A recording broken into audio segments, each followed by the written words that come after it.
Hello दोस्तों, कैसे हैं आप सब लोग। उम्मीद करता हूं काफी अच्छे होंगे। तो दोस्तों, कल की तारीख में अद्वैत ज्वेल्स का आईपीओ और कॉर्डेलिया क्रूजेस का आईपीओ, इन दोनों आईपीओ की लिस्टिंग है। तो लिस्टिंग डे पर स्ट्रैटेजी क्या होनी चाहिए वो हम जानेंगे। और ये आईपीओ काफी लकी होने वाला है या लकी रहा है, क्योंकि इसके अंदर अलॉटमेंट के तो चांसेस बहुत कम थे। जिनको अलॉट हुआ वो लकी ही है। फिर दोस्तों जानेंगे कल की तारीख में आस्था स्पिनटेक्स आईपीओ, आखिरी दिन है तो फाइनल अपडेट। और नैक इंजीनियरिंग मतलब नैक पैकेजिंग आईपीओ कल की तारीख में ओपन होने वाला है, उसके बारे में लेटेस्ट अपडेट वगैरह और बाकी सारे आईपीओ के अपडेट लेंगे। उसके अलावा एक चीज, एसबीआई एएमसी मतलब जो एसबीआई म्यूचुअल फंड है वो कल की तारीख में अब 1 जुलाई लगने वाला है, मतलब जुलाई महीना लग जाएगा।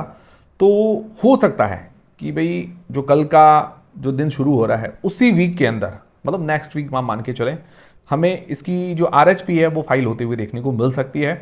मतलब इस आईपीओ की जो डेट्स हैं जुलाई महीने के अंदर ही आते हुए हमें देखने को मिल सकती है। तो अब देखते हैं, ऐसा सोर्सेज से न्यूज़ आ रही है कि भाई एसबीआई म्यूचुअल फंड अब जल्द ही अपनी आरएचपी फाइल कर सकता है और इसकी डेट्स हमें आते हुए देखने को मिल जाएगी। हो सकता है जुलाई महीने के अंदर ये लिस्ट होता हुआ देखने को मिले। तो अब देखते हैं, जो भी होगा मैं आपको अपडेट कर दूंगा। अभी ऐसी न्यूज़ है, मैंने आपके साथ शेयर कर दी। और बाकी अब वीडियो शुरू करते हैं उससे पहले दोस्तों, टेलीग्राम, इंस्टाग्राम, व्हाट्सएप, फेसबुक सबके लिंक डिस्क्रिप्शन के अंदर है। टेलीग्राम और व्हाट्सएप चैनल को जरूर ज्वाइन कीजिए, वहां छोटे मोटे अपडेट्स और जानकारी मिलती रहती है। अब सबसे पहले अद्वैत ज्वेल्स का आईपीओ, कल 1 जुलाई को इसकी लिस्टिंग है। 9 बजे मार्केट खुलेगा, 10 बजे कोई भी आईपीओ की लिस्टिंग होती है, मतलब 10 बजे के बाद आप बाय सेल कर पाते हो आईपीओ के अंदर। तो ये आईपीओ हमें 138 रुपए 138 रुपीज के अंदर अलॉट हुआ है। अभी जो इसकी लेटेस्ट जीएमबी बता रही है 52 रुपीज के आसपास, उस हिसाब से लग रहा है कि 190 रुपए के आसपास इसकी लिस्टिंग होने की एक संभावना नजर आ रही है। जीएमबी के अनुसार, मेरे अनुसार नहीं, एक संभावना है। तो लगभग 38% जैसा प्रॉफिट हमें देखने को मिल सकता है एक लॉट पर। बहुत अच्छी बात है, अगर इतना मिलता है तो काफी अच्छी बात है। और हम रेंज लेके चले, मार्केट थोड़ा बहुत ऊपर नीचे रहता है, या इस आईपीओ की जो डिमांड है वो भी ऊपर नीचे होती है, तो 170 से 200 रुपए के बीच में हम रेंज लेके चलते हैं। इसके आसपास लिस्टिंग होने की संभावना है, मतलब 25 से लेकर 40% तक की उम्मीद है। अब लिस्टिंग डे पर स्ट्रैटेजी क्या होनी चाहिए, तो देखिए ये आईपीओ बहुत छोटा साइज का, इसके अंदर 5% के सर्किट लग सकते हैं। तो अब देखिए इसके अंदर क्या होगा। मान लो जो अभी इसकी एक उम्मीद है कि 190 रुपए के आसपास, ठीक है, तो 190 रुपए से ये ऊपर लिस्ट होता है, ऊपर ऊपर तक लिस्ट हो जाता है, अच्छा लिस्टिंग मिल जाता है हमें, ठीक है भाई। 40% है तो मैं उम्मीद से ज़्यादा, मतलब 40-50% या 60% मिल जाता है। तो मुझे लगता है इस पर लोअर सर्किट लग सकता है। कारण इसका ये है कि भाई देखिए उम्मीद से ज़्यादा हमें प्रॉफिट मिल गया। उसके बाद क्या है कि 5% के सर्किट लगने कोई बड़ी बात नहीं है। तो लोग क्या है कि सेल करेंगे, प्रॉफिट बुक करना शुरू करेंगे। प्रॉफिट बुक जैसे ही होगा तो हो सकता है कि लोअर सर्किट भी लग जाए। और मान लो इसकी लिस्टिंग जैसे 190 रुपये से नीचे से 170, 160 या 180 हुई, तो हो सकता है थोड़ी देर बाद हमें अपर सर्किट भी देखने को मिले। तो ऐसी पॉसिबिलिटी हो सकती है, ये चीज़ें दिमाग में रखते हुए हमें चलना है। और जब देखिए लोअर सर्किट लगेगा तब बिल्कुल भी सेल नहीं हो पाएगा।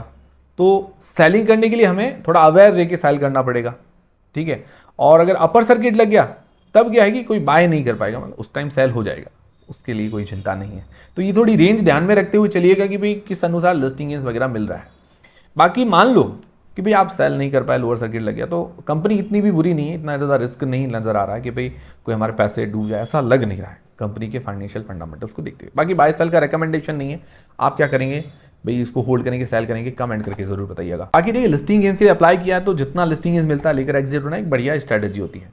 फिर आपकी कोई स्ट्रैटेजी नहीं है, फिर अगर आप इसको होल्ड कर देते हैं फिर ऊपर नीचे हो जाता है तो फिर क्या है कि आप कंफ्यूज हो जाएंगे, बस ये चीज़ है। फिर लॉन्ग टर्म के लिए अगर आपने अप्लाई किया तो उसके लिए पॉजिटिव्स और नेगेटिव्स देखते हैं, इससे थोड़ा बहुत क्लैरिटी आ जाएगी कि हमको इसको रखना है या सेल करना है। तो पॉजिटिव में अगर देखिए तो रेवेन्यू प्रॉफिट के अंदर अच्छी ग्रोथ है, इसके मार्जिन हर साल बढ़ रहे हैं, वो भी बढ़िया बात है। और इसके ऊपर थोड़ा बहुत डेट है, बट आईपीओ के बाद अपने पूरा लगभग डेट पे कर लेगी। ये बहुत अच्छी बात है कि आईपीओ के बाद ये ऑलमोस्ट डेट फ्री कंपनी हो जाएगी, तो ये बहुत अच्छी बात, पॉजिटिव बात है। सेक्टर इसका बढ़िया है, देखिए ज्वेलरी सेक्टर हमेशा डिमांड रहती है गोल्ड के अंदर, ठीक है। ये हमेशा आप आसपास के सुनार वगैरह देखते हैं तो वो लगभग हमेशा प्रॉफिट के अंदर ही रहते हैं, एक अच्छे मालदार पार्टी के लिए। तो ये एक अच्छा बिजनेस है जहाँ से कुछ ना कुछ मिलता है। और हालांकि ये कंपेटिटिव बिजनेस भी है, बहुत सारे लोग हैं। और दूसरी बात, ये होलसेलर है, मतलब रिटेलर नहीं है। ज़्यादातर जो बड़े बड़े शोरूम्स वगैरह होते हैं उनको ये सप्लाई करती है, तो ये इसके लिए थोड़ा एक एडवांटेज हो जाता है। बाकी इसकी आरओसी बढ़िया है। नेगेटिव क्या है, नेगेटिव देखिए तो छोटी कंपनी है, वैल्यूएशन थोड़ी महंगी लगी मुझे, वैल्यूएशन थोड़ी सस्ती होनी चाहिए थी। मार्केट कैप वो छोटा है, छोटा होने के कारण रिस्क भी रहता है उसके अंदर, छोटी कंपनियां जो होती है स्मॉल कैप से भी छोटी होती है। ओवरऑल अगर देखा जाए तो ज़्यादा इतने कोई रिस्क नज़र नहीं आ रहे, मतलब हाई रिस्क कंपनी नज़र नहीं आ रही है। एक बड़ा रिस्क था डेट, वो पे कर लिया।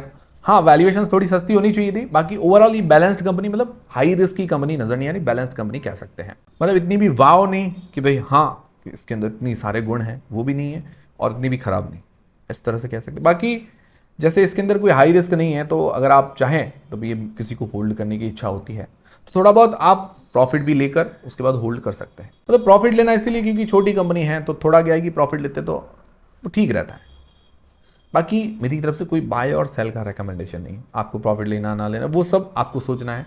आप लोग क्या करेंगे, उसको होल्ड करेंगे, सेल करेंगे, कमेंट करके बता दीजिएगा। बाकी हिस्टोरिकली देखें तो जैसे गोल्ड की कंपनियां होती है, तो एक दो कंपनियों को छोड़ के बाकी काफी सारी कंपनियों ने अच्छे रिटर्न ही प्रोवाइड करवाए हैं।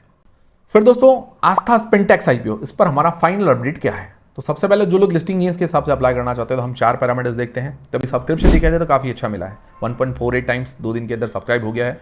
अच्छा सब्सक्रिप्शन है, सारे पोर्शन लगभग फुल्ली सब्सक्राइब हो गए हैं। QIBs, NII, रिटेल पोर्शन सारे सब्सक्राइब हो गए हैं। कल की तारीख में और QIBs की तरफ से सब्सक्रिप्शन देखने को मिल सकता है। कल की तारीख में आप थोड़ा नोट करें कि भी 1-1:30 बजे के आसपास QIBs का सब्सक्रिप्शन कैसा आता है, उस पर भी थोड़ी चीजें डिपेंड करेगी। ओवरऑल 275 करोड़ रुपए के आसपास लगे हैं अभी 2 दिन के अंदर। GMP ग्रे मार्केट का प्रीमियम लगभग 4% के आसपास है। तो सब्सक्रिप्शन के मामले में मैं पूरा अभी 1 पॉइंट देना चाहूंगा, मतलब सब्सक्रिप्शन तो ठीक है। फिर दोस्तों बात आती है GMP की, ग्रे मार्केट का प्रीमियम। तो ग्रे मार्केट का प्रीमियम सिर्फ 4% के आसपास बता रहा है, लगभग 6 रुपए पर शेयर। तो इसके अंदर मैं 0 पॉइंट देना चाहूँगा। फिर बात आती है वैल्यूएशंस की। वैल्यूएशंस मतलब ओके, ना ज़्यादा महंगी है ना ज़्यादा सस्ती है, मतलब वैल्यूएशंस ठीक है। आधा पॉइंट उसके अंदर भी मिल जाता है। बाकी एंकर लिस्ट वगैरह नहीं आई है, तो अभी 3 पॉइंट अवेलेबल, 3 में से 1.5 पॉइंट बनते हैं, मतलब न्यूट्रल जैसी रेटिंग इसकी बन रही है। फिर लॉन्ग टर्म के हिसाब से जो लोग अप्लाई करना चाहते हैं तो पॉजिटिव्स नेगेटिव्स देख लेते हैं। पॉजिटिव में देखा जाए सेक्टर वगैरह अच्छा है, फाइनेंशियली कंपनी अच्छी नजर आ रही है, मार्जिन वगैरह के अंदर ग्रोथ है हर साल, ROE वगैरह बढ़िया है, वैल्यूएशंस भी ठीक है और पूरा फ्रेश इशू है जिसका उपयोग ये क्या है कि और कंपनी फाल्कन यान उसको अक्वायर करने के अंदर, उसके अंदर इन्वेस्टमेंट करने के अंदर काम में ले रही है, तो ये बड़ा पॉजिटिव पॉइंट है। नेगेटिव्स क्या है, नेगेटिव्स ओवरऑल ऐसा विशेष मुझे कुछ नेगेटिव लगा नहीं। थोड़ा कंपनी को भी डेट है, ये कंपनी को पे करना पड़ेगा और आईपीओ के पैसे से भी थोड़ा बहुत पे करते तो अच्छा रहता। बाकी ओवरऑल इतना ज्यादा हाई रिस्क नजर नहीं आ रहा, बैलेंस्ड कंपनी कह सकते हैं। हाँ आने वाले टाइम में डेट पे करे तो बढ़िया है। बाकी आप लोग क्या करने वाले, अप्लाई करेंगे नहीं करेंगे, कमेंट करके बता दीजिएगा। फिर दोस्तों कल नैक पैकेजिंग आईपीओ ओपन होने वाला है, तो उसका लेटेस्ट अपडेट क्या है, एंकर लिस्ट के बारे में हम कल की तारीख में डिस्कस करेंगे। अभी देखिए GMP की बात करें तो एकदम अचानक से बढ़ी है, जो 5-7% बता रही थी अभी एकदम से 14-15% के आसपास इसकी GMP बता रही है। तो थोड़ा अवेयर रहना है, GMP के डेटा फेक भी हो सकते हैं। तो अभी के लिए जो GMP है 24 रुपये पर शेयर 14% के आसपास है, ठीक है। बट मुझे लगता है हम यूँ मान के चलें 5 से 10% के बीच में। तो अभी GMP में मामले में आधा पॉइंट देना चाहूँगा। बाकी वैल्यूएशंस की बात करें, वैल्यूएशंस के मामले में भी आधा पॉइंट देना चाहूँगा, ना ज़्यादा महंगी ना ज़्यादा सस्ती है। बाकी एंकर्स और सब्सक्रिप्शन आना बाकी है, तो कल की तारीख में एंकर लिस्ट वगैरह के बारे में और सब्सक्रिप्शन के साथ में डिस्कस कर लेंगे। फिर CSM IPO आज अलॉटमेंट स्टेटस आने वाला है की फिनटेक की वेबसाइट पर। इसकी ग्रे मार्केट के अंदर डिमांड देखी तो अभी कोई भी डिमांड वगैरह नहीं बता रही। फिर दोस्तों एक नया अपकमिंग IPO जिसकी अनाउंसमेंट हुई है, उसकी एक्सपेक्टेड डेट्स आई है। कुसुमगार IPO 7 से लेकर 9 जुलाई के बीच में ओपन रहेगा। ये स्पेशल टाइप के टेक्सटाइल्स, मतलब जो कपड़ा होता है स्पेशल टाइप का, वो ये मैन्युफैक्चर करती है। ज़्यादा डिटेल्स जब इसकी पूरी डिटेल आ जाती है, इसकी डेट्स फिक्स हो जाती है, उसके बारे में डिस्कस कर लेंगे। फिर दोस्तों जो कॉर्डेलिया क्रूजेस का IPO, उसकी लिस्टिंग है कल की तारीख में। भाई जो अद्वैत ज्वेल्स है उसके साथ इसकी भी लिस्टिंग है। तो लिस्टिंग डे पर स्ट्रेटेजी क्या होनी चाहिए, पर्सनली देखिए मैंने अप्लाई नहीं किया, बट काफ़ी लोगों ने अप्लाई किया, तो उसकी थोड़ी बहुत जानकारी भी ले लेते हैं। क्योंकि इसके अंदर एक बड़ा पॉजिटिव पॉइंट यही है कि ये अपने सेक्टर में पहली कंपनी लिस्ट होने जा रही है क्रूज सेगमेंट के अंदर, और उसका मार्केट शेयर भी अच्छा है। यही इसके लिए पॉजिटिव है, बाकी सारी चीज़ों जो है नेगेटिव नजर आ रही है। तो 808 रुपये के अंदर हमें अलॉट हुआ है, और अभी जो GMP बता रही है नेगेटिव लिस्ट हो सकता है। बाकी हो सकता है कि भाई कल की तारीख में ऐसा पॉसिबल हो सकता है कि सेक्टर जो है यूनिक सेक्टर के कारण कोई इसकी फ्लैट लिस्टिंग या पॉजिटिव हल्की फुल्की लिस्टिंग हो जाए, तो कोई शौक वाली बात नहीं होगी। बाकी हाँ अभी तक नेगेटिव लिस्ट होने की संभावनाएं नजर आ रही, संभावना है GMP के अनुसार। मेरे अनुसार मैं ये फिक्स चीजें नहीं कह रहा हूँ। फिर लिस्टिंग गेंस के लिए तो जरूर किसी ने अप्लाई नहीं किया होगा, जरूर। अब देखिए GMP तो चल नहीं रही थी, तो लोगों ने लॉन्ग टर्म के लिए अप्लाई किया होगा। तो लॉन्ग टर्म के लिए इसके पॉजिटिव्स नेगेटिव्स देख लेते हैं। पॉजिटिव में मैंने आपको बताया कि भाई क्रूज सेगमेंट के अंदर पहली कंपनी लिस्ट होने जा रही है, इसके लिए एक बड़ा एडवांटेज हो जाता है। उसके अंदर इसका मार्केट शेयर भी अच्छा है 79% का, तो ये बड़ा एडवांटेज है। यही इसके अंदर एक पॉजिटिव लगा मुझे, बाकी कुछ भी पॉजिटिव नहीं लगा। अगर फाइनेंशियल फंडामेंटल्स अच्छे होते, मतलब थोड़े ठीक ठीक भी होते, तो मुझे लगता है कंपनी की डिमांड रह सकती थी। बट नेगेटिव में रहेगी कि फाइनेंशियली कंपनी वीक है, एसेट्स रेवेन्यू प्रॉफिट के अंदर उतार चढ़ाव देखने को मिल रहा है, मतलब इतने प्रोग्रेसिव नहीं लग रहे हैं। बोरोइंग्स हाई है, उधारी ज्यादा है इसके ऊपर, वैल्यूएशन हाई है, PE wise price to book wise, और PE अगर देखा जाए, मतलब जो पीयर कंपेरिजन उन्होंने किया होटल जो बिजनेस वाली कंपनियां उनसे कंपेयर किया, बट उनसे भी PE price to book wise ये महंगी ही है।